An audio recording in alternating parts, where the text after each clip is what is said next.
జరిగిందివో ప్రమాదం, ఏముంది నీ ప్రమేయం, దేహానికైన గాయం ఏ మందుతోను మాయం.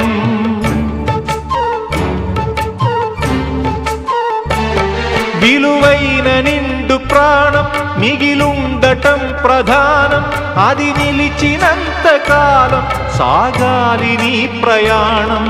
స్త్రీల తనువులోనే శీలమున్నదంటే పురుష స్పర్శతోనే తొలగిపోవునంటే, ఇల్లాళ దేహాలలో శీలమే ఉండదనా, భర్తన్న వాడెవ్వడు పురుషుడే కాదువనా.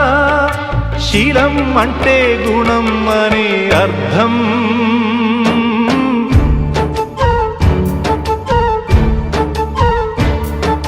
నువ్వేమి చేశావు